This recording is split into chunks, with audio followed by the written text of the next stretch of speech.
Halo sobat, salam jumpa lagi.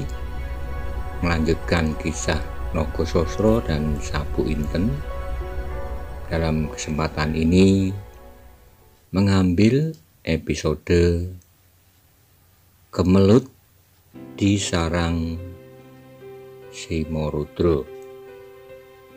Buat sobat semua, selamat menikmati. Salam budaya. Ketika sampai beberapa lama ia tidak menjawab, terasa tekanan lutut di punggungnya semakin keras, sehingga terpaksa ia berkata, "Apakah kepentinganmu dengan mengetahui orang-orang kami? Itu adalah soalku. Yang kuminta hanyalah kau sebutkan nama-nama itu, dan jangan bohong," jawab Maiso Jenar. Sementara itu punggung Yuyurumpung semakin terasa sakit, sehingga akhirnya ia tak dapat mengelak lagi.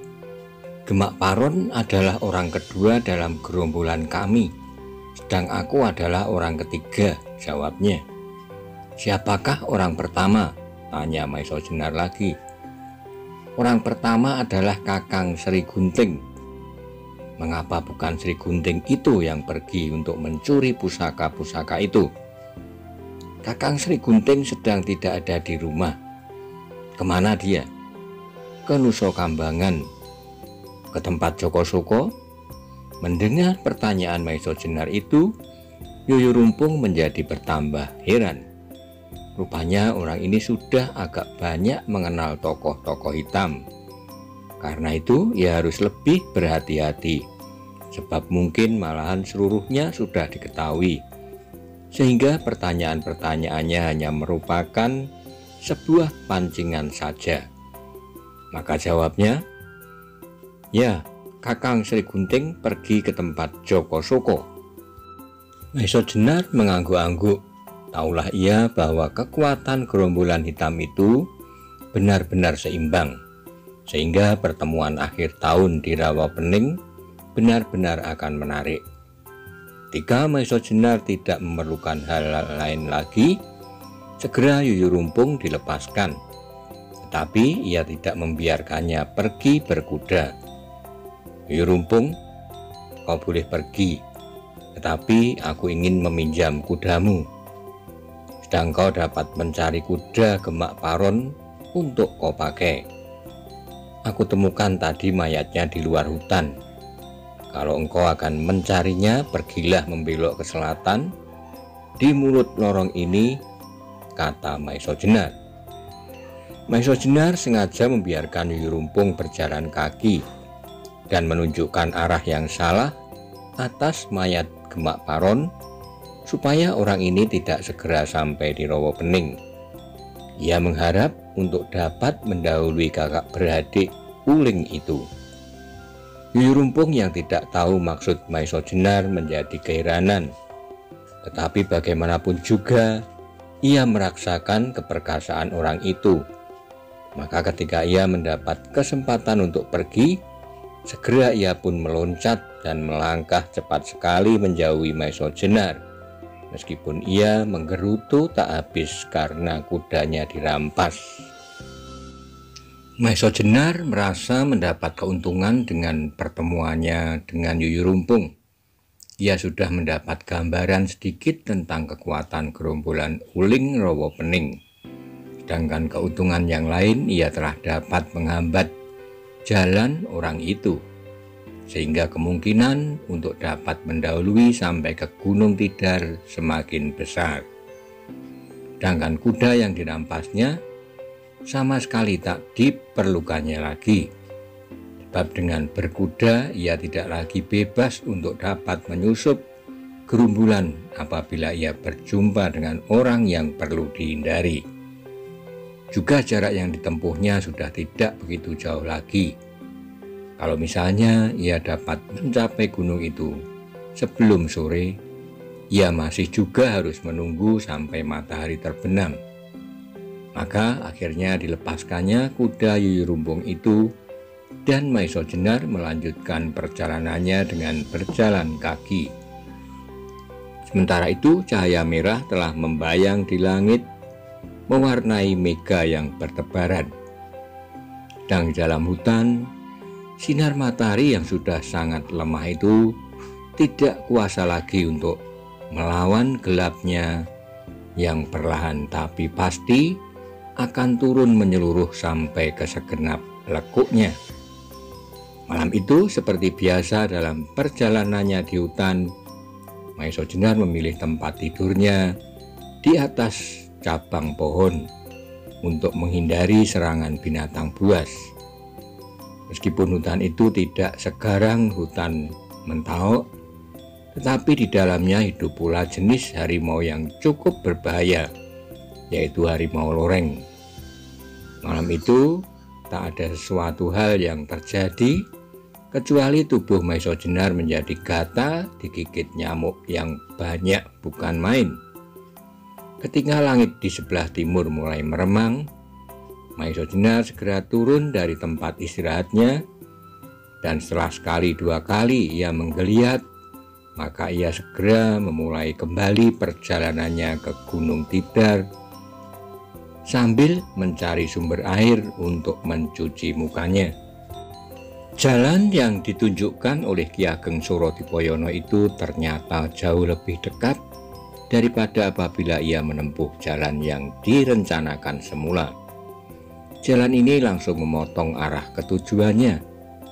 Karena itu, maka ia tidak perlu untuk tergesa, sebab ia masih harus menunggu gelap untuk bertindak. Pada saat ia melewati longkangan hutan itu, ia dapat jelas melihat Gunung Tidar berdiri tegak seperti jamu raksasa yang konon merupakan pusar Pulau Jawa. Sudah tidak begitu jauh lagi di hadapannya, sehingga perjalanan Maiso Jenar kali ini merupakan sebuah perjalanan yang justru diperlambat. Meskipun demikian, ia masih juga agak kesiangan sampai di dataran yang mengitari bukit itu, sehingga ia mempunyai waktu sekedar untuk beristirahat. Maka ketika sampai saatnya, matahari turun serta burung mulai berkitaran mencari tempat untuk tidurnya, berdirilah Maiso Jenar dengan wajah yang tegang memandang Gunung Tidar, di mana berdiam suami istri Simorudro yang telah berhasil menyimpan sepasang keris Kiai Nogososro dan Sabu Inten. Dalam keadaan yang demikian, seolah-olah ia mulai menilai dirinya kembali. Sudahkah ia siap untuk melakukan tugas yang penting itu? Ia seorang diri harus terjun langsung ke dalam sarang sepasang harimau yang cukup ganas. Berkali-kali ia meremaskan tangannya di mana disimpan senjata kepercayaannya Sosro Bilowo.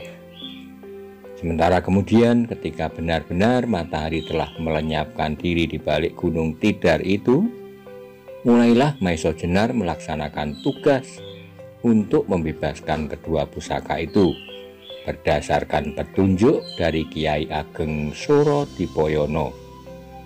Untuk naik ke bukit itu, ia tidak langsung mendaki dari arah timur, tetapi ia melingkar ke selatan, dan dari sanalah dengan hati-hati sekali ia selangkah demi selangkah mendekati lereng bukit itu. Sebentar ia berhenti untuk mendengarkan kalau ada langkah seorang ataupun tarikan napas. Untunglah bahwa telinga dan matanya cukup terlatih. Ketika sampai pada tanjakan pertama dari Bukit Tidar, tampaklah bahwa Simorudro benar-benar memasang perbentengan untuk melindungi sarangnya. Batu besar yang tampaknya berserak itu ternyata merupakan pasangan yang apabila sedikit saja tersentuh pasti akan tergelincir dan mengelundung ke bawah. Untunglah bahwa tiap gerak Maiso Jenar selalu dilandasi oleh ketelitian serta kehati-hatian. Setelah merayap beberapa saat, Maiso Jenar berhasil melintas pagar yang pertama untuk kemudian menjumpai benteng. Batu padas yang besar disusun meninggi sampai hampir 2 kali tinggi orang.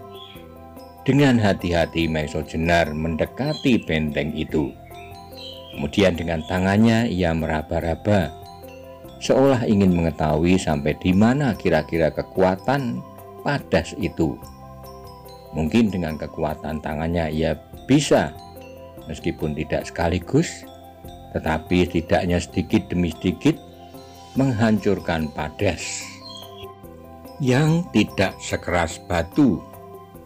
Kalau Maesho Jenar menghancurkan padas itu, maka besar kemungkinannya bahwa kedatangannya akan segera diketahui oleh pengawal-pengawal yang pasti berkeliaran di dalam benteng itu. Maka dicarinya cara lain untuk dapat melampauinya. Sekali lagi Maesho Jenar meraba-raba serta menaksir kekuatannya. Kemudian dipilihnya cara dengan memanjat saja dan kemudian meloncat masuk. Demikianlah Maesho Jenar dengan hati-hati memanjat dinding batu padas itu. Sampai di atasnya ia tidak langsung meloncat, tetapi dengan perlahan-lahan sekali ia melekatkan dirinya merapat dinding, dan untuk beberapa lama ia menelungkup di situ sambil mengamat-amati keadaan di dalam daerah sarang Simorudro itu. Malam itu rasanya sepi sekali, lebih sepi daripada malam-malam yang pernah dilewatinya. Sekali dua kali terdengar anjing liar menyalak di kejauhan, disaut dengan pekikan burung hantu yang sedang mencari mangsa. Maesho Jenar masih saja berbaring menelungkup di atas dinding batu. Matanya berputar menjelajah seluruh lingkaran yang membentang di hadapannya. Adapun daerah itu dalam benteng Simorudro itu pun merupakan suatu lapangan yang bersemak-semak dan rumput-rumput liar bertebaran tumbuh di sana-sini. Sebenarnya tempat itu merupakan tempat yang baik sekali untuk dapat menyusup mendekati gua Simorudro di lambung sebelah utara bukit itu. Sebab dengan adanya semak-semak dan rumput-rumput liar itu justru memberi kemungkinan yang lain bahwa di dalam semak-semak itulah orang-orang Simorudro berjaga-jaga untuk mengawasi keamanan sarangnya. Sampai beberapa lama Maesho Jenar masih saja melekatkan dirinya pada dinding padas itu. Tiba-tiba terasalah angin yang bertiup perlahan-lahan menghembuskan bau yang wangi. Bau yang dibawa angin dari utara ini mempunyai pengaruh yang aneh sekali. Terasa betapa tubuh Maesho Jenar menjadi nyaman serta matanya menjadi berat sekali. Angin yang aneh ini datang mengalir terus-menerus seperti mengalirnya air sungai, sehingga pengaruhnya semakin lama semakin mencengkeram diri Maesho Jenar. Tapi Maesho Jenar adalah seorang prajurit yang terlatih lahir batin. Untunglah bahwa ia segera menyadari keadaannya, bahwa pasti ia telah kena pengaruh bau wangi itu yang sengaja disebarkan orang untuk melemahkan saraf, sehingga orang menjadi kantuk. Inilah kekuatan sirep yang seperti pernah dialami beberapa tahun lalu yang disebarkan oleh Lowoijo. Tapi nilai kekuatannya, rasanya sirep kali ini agak lebih kuat dari yang dahulu, serta sifatnya pun berlainan pula. Karena itu Maesho Jenar segera memusatkan kekuatan batin, dan seperti orang yang sedang mengeningkan cipta, Maesho Jenar diam tanpa bergerak di tempatnya, berusaha melawan pengaruh sirep itu. Meskipun agak lambat, tapi sedikit demi sedikit ia berhasil menguasai dirinya kembali, sehingga akhirnya ia merasa bahwa telah lepas dari daya sirep itu. Mengalami hal yang demikian, Maesho Jenar berpikir keras. apakah sirep itu datang dari Simorudro? Tetapi kalau benar demikian, maka anak buahnya sendiri yang tidak mempunyai daya tahan yang cukup akan tertidur pula. Dengan demikian, maka kekuatan mereka akan jauh berkurang. Jadi adalah suatu kemungkinan bahwa sirep itu datangnya dari luar, dari orang lain. Tetapi siapa? Kakak beradik Uling tak mungkin akan secepat ini mencapai Bukit Tidar, kecuali kalau ia berada pada jarak yang dekat sejak Gemak Paron menyusup masuk ke Gua Simorudro ini. Tak akan selesai pekerjaan ini dengan menimbang-nimbang saja. Lebih baik aku masuk dan melihat keadaan, gerutu Maiso Jenar. Segera setelah itu, dengan tidak meninggalkan kehati-hatian, Maiso Jenar meloncat masuk ke dalam lingkungan sarang sepasang harimau yang cukup ganas itu. Dengan mengendap-endap, ia berjalan lewat lambung sebelah timur. Ia memutar ke arah utara. Tetapi mendadak ia dikejutkan oleh teriakan yang mirip dengan aum seekor harimau, disusul oleh jerit yang mengerikan. Pastilah suara ini berasal dari suami istri Simorudro yang sedang marah. Cepat Maiso Jenar meloncat semakin dekat ke arah suara itu. Beberapa kali ia melihat beberapa penjaga tidak dapat meloloskan diri dari pengaruh sirep yang tajam itu. Ketika ia sudah semakin dekat, ia bertambah terkejut lagi ketika ia mendengar derap orang berkelahi. Darah Maiso Jenar segera bergejolak hebat. Siapakah yang telah mendahuluinya masuk sarang Simorudro? Perlahan-lahan ia maju setapak demi setapak, sehingga akhirnya ia mendapat perlindungan sebuah padas yang cukup besar di sebelah timur Gua Simorudro. Kembali darah Maiso Jenar bersirap ketika ia menyaksikan suami istri Simorudro itu sedang bertempur dengan seorang yang bertubuh tinggi, berwajah bulat, serta berdada lebar. Tetapi karena gelap, ia tidak dapat segera mengenal wajahnya. Pertempuran itu ternyata berlangsung dengan hebatnya. Suami istri Simorudro ternyata memang bukan namanya saja yang garang, tetapi tandangnya pun tidak kalah hebat dengan namanya. Kakinya yang meskipun besar-besar sebesar bumbung petung, tetapi seperti seekor harimau, dengan lincahnya ia meloncat, menyerang dan menghantam. Sedang istrinya bertempur dengan tangan yang dikembangkan.